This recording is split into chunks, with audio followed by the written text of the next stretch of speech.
Let me introduce myself. So, Paul Holland, I'm the Chief Procurement Officer at Melbourne University, and for my sins, I'm the Chair of the Australian University Procurement Network.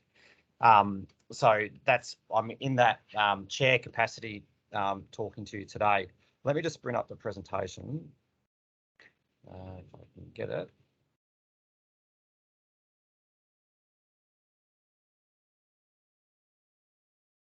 And have you got the big screen or the presenter's mode? It's presenter mode. Okay, let me. Yep, there we go. Perfect. So for us, so what is the Australian University Procurement Network? So just to give you some context, so we've got I think we've got 38, 39 universities now. We've 36 in the Australian. We've got 2 New Zealand universities in the group as well. So in essence, we're a collaboration group. So we really look to bring procurement expertise at the universities together. And work is how do we drive and increase the expertise of procurement at universities in solving problems, etc. So that's what the Australian University Procurement Network is about. You'll hear me refer it to as the AUPN. So it was under this umbrella that we started thinking about back in 2018 of we've got this group, we've got the power of collaboration and willingness to work together.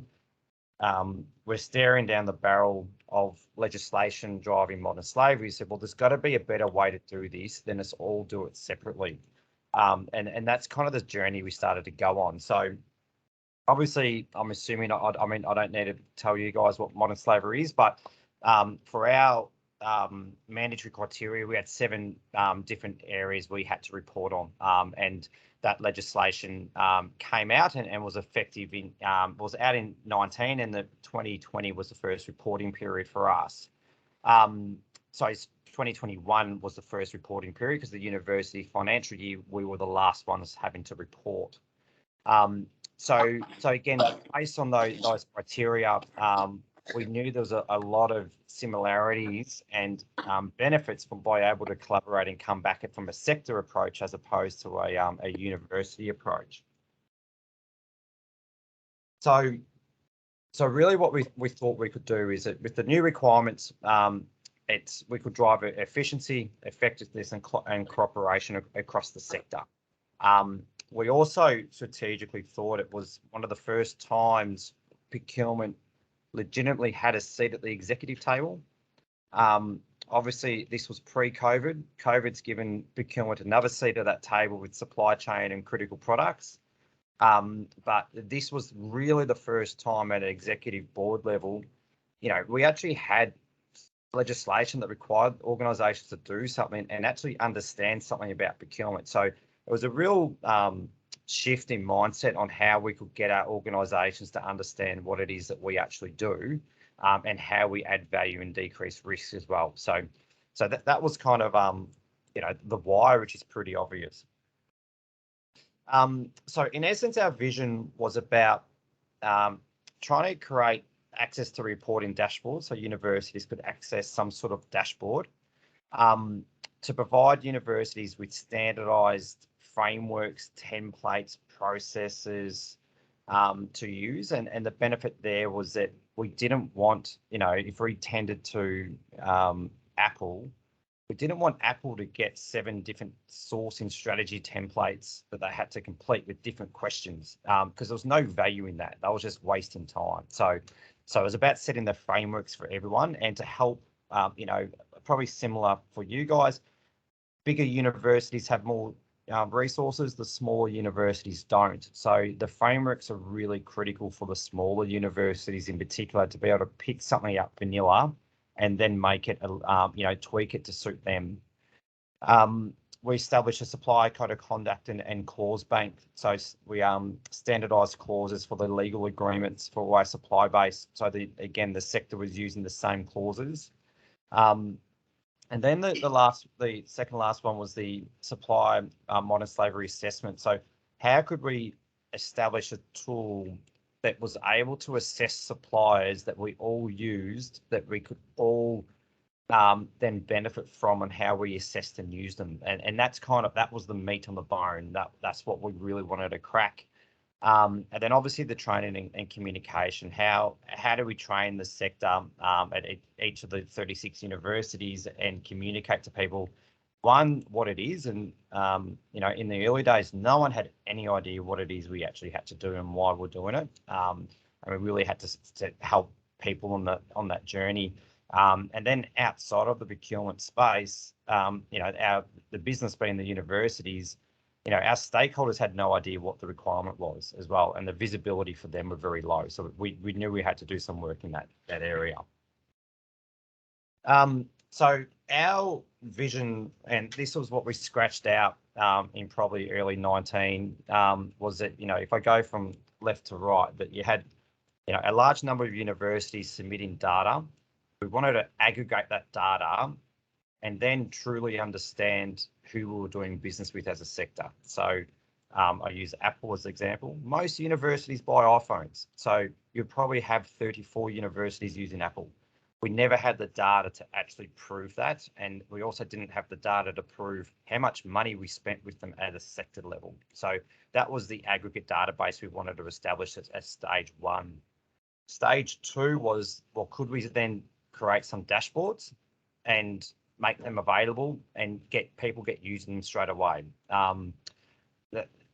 We wanted to kind of get there because we knew we had the first statements coming. Stage three was about, could we build a tool or buy a tool that would take our data, would take external data inputs, so market inputs, have suppliers operate within the tool, have self-assessments, provide an indicator of risk that we could then use to manage our supply chain. So that box there was that was our wishful thinking.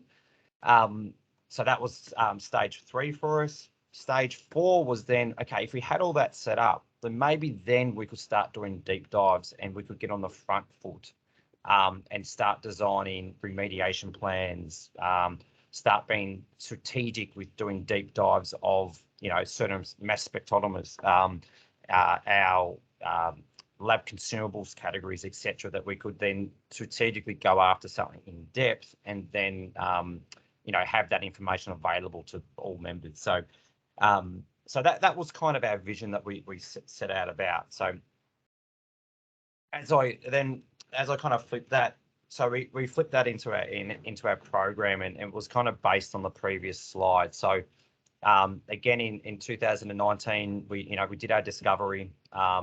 We went out and interviewed people, set our objectives, and the usual kind of project methodology. We gathered about $11 billion worth of spend data. And we had all the universities submit that data. We were able to cleanse it and aggregate it. It took a lot of time. There was a lot of dirty data, but we're able to do that, and we're able to start communicating with everyone what we were doing. And we stood up some basic dashboarding. The critical phase for stage two was doing a tender for the technology enablement, which was the technology work stream. That was probably the most critical part. Then we also developed all the framework documentation, so all the standard clauses were done. We deployed all them. We had a statement template. We then started doing further work on our data. So we identified 140,000 suppliers that were going to be loaded into the tool. Of that, 80% did business with more than 5 universities. So it proved to us that we had a high crossover of suppliers doing business across the sector. So it again gave us factual information to be able to talk about. The engagement and communication streams was critical. We stood up some, which I'll talk about later, but a supplier advisory board and a academic advisory board to help frame up the project. And then we had some strong governance around it, with a project, a steering group sponsors and then working groups from other universities, and they'll cross member fed.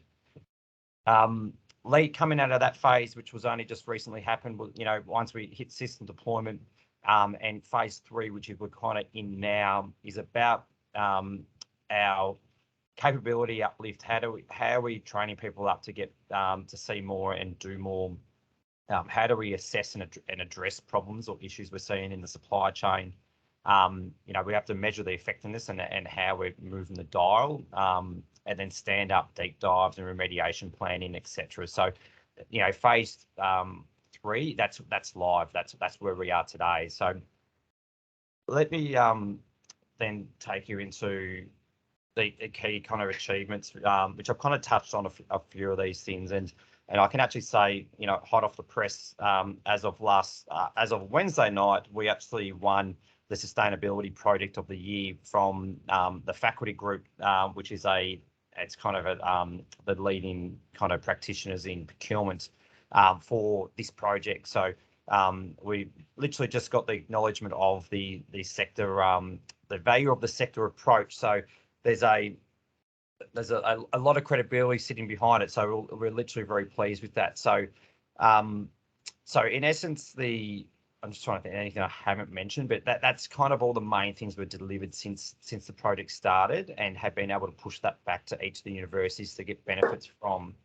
But in terms of the the Academic and Supplier Advisory Board, so we saw two things: that we were going to push something onto a supplier and tell them to do something. We wanted them to do it with us, because there would be synergies and benefits for them that we would or would not be aware of. So, and there would also be issues that they would see that we would not know. So we got some of our, because of the data load we did, we're able to identify suppliers who were virtually doing business with all universities. So they had skin in the game.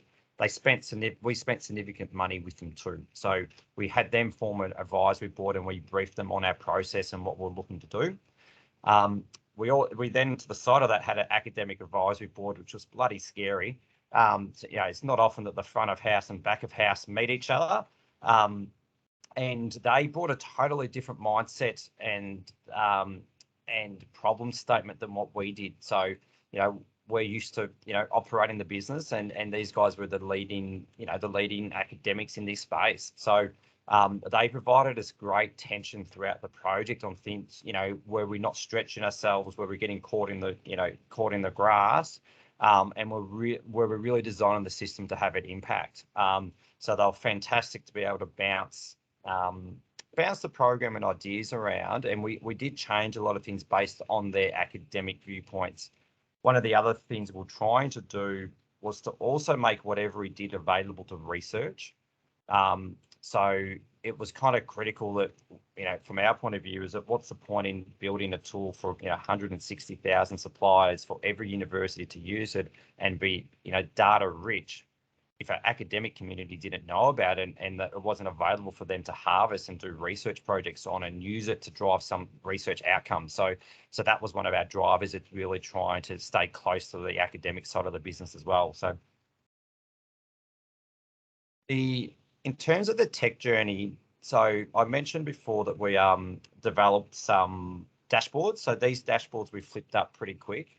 And we just based it on the Global Saver Index, and it was able to actually give us a lot of insight pretty quickly with not a hell of a lot of effort. So significant, 20 in that first dashboard. I think we got up to $24 million worth of spend, and we're able to identify 18,000 high risk suppliers, and you're able to toggle through regions and see that. So again, it was quite useful for us to be able to communicate to our universities where the risk was, etc. So.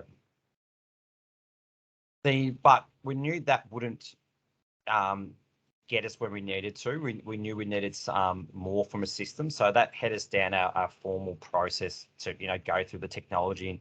And again, I've just kind of outlaid our process, the time it took us, and the level of detail we went with the market analysis. So you can see that in 2020, we went through all, consultants, top tier consultants were the best in breed, systems, environmental systems, and your standalone, modern slavery, new, probably the new players, the new niche players who are come out into market. So, and then ultimately for a lot of our reasons and, where we ended up with Freedom, I wouldn't, whether, someone else would end up with another system because of their business requirements, but our business requirements and what we were looking for as an outcome led us to freedom. And, so I just want to be clear, the other names on that list, they're not bad, they're not good, then they just didn't suit what we were after. So, so again, I wouldn't say this is the holy grail of approach, but for us, freedom brought value and aligned with what we're looking to achieve in our program. So that was kind of our 14-15 month process to get to a tech outcome. And then, so from a freedom side of things, what they brought for us is it was that full visibility from how you look at your products and your services. It brings back media alerts and it's washing the market for data and known data points and bringing that back into one system. For us, it was it's a system focused on modern slavery. It's not an environmental system that pivoted to modern slavery. And it's allowing us to start making more informed decisions. So literally in February this year, we've now deployed it. I think it's actually deployed to 36 universities now. And we're kind of coming through our honeymoon period and starting to see how the system's able to benefit us moving forward. So again, the main way how freedom works is it allows you to monitor your supply base. It looks at the regions they're coming from and where the products are coming out of. You're looking at your purchases, those industries, and then what alerts and SAQs it's getting to drive what your impact is. So again, it has a lot of different fingers in different pies to be able to come back with a risk level for that supplier. Doesn't always work as cleanly as we like, but it has able to look at the problem from numerous angles to try and come up with a risk outcome. Perfect. So I'm kind of flying through this, but the lessons learned for us, we had really strong support from the sector. We got onto them early and got them engaged, got them to understand the vision and the why. For those, I know you all kind of work in the sectors. The university sector's like herding cats. If you can get them early and get them on a path, you can keep them together, but it's really hard.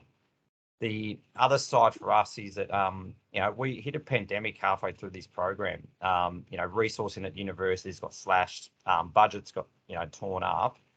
We were still able to get 36 universities to agree to fund this project and the outcome from the technology tool. So that was a fantastic outcome from that point of view. Our data was the biggest problem.